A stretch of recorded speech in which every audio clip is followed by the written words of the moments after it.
सर्वसामान्य जनतेचा बुलंद आवाज सांगली न्यूज नेटवर्क।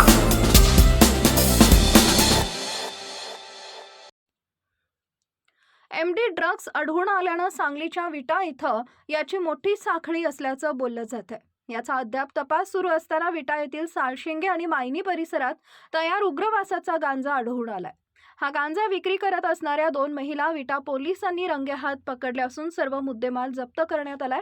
सांगली जिल्ह्याचे पोलीस अधीक्षक यांच्या सूचनेनुसार विटा पोलीस हद्दीमध्ये अंमली पदार्थ विरोधी कारवाई करण्याचे आदेश दिले होते।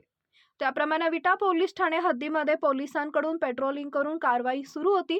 यामध्ये गुन्हे प्रकटीकरण पथकामधील अंमलदार यांना विटा पोलीस ठाणे हद्दीमध्ये पेट्रोलिंग करत असताना संभाजी सोनवणे यांना साळशिंगे गावच्या हद्दीत वाणवासवाडी रोड इथे एका घराजवळ एक महिला गांजा विकत असल्याची टीप मिळाली होती।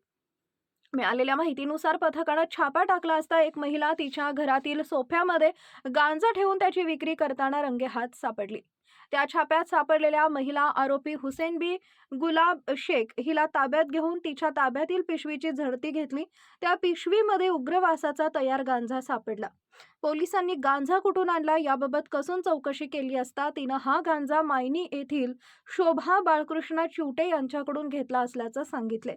त्यानंतर पथकानं मायनी इथं जाऊन त्या महिलेच्या घराची झडती घेतली असता तिथं उग्रवासाचा गांजा मिळून आला। या गांजा विक्री प्रकरणी हुसेन बी गुलाब शेख आणि शोभा बाळकृष्ण चिवटे या दोन्ही महिलांना अटक करण्यात आली आहे।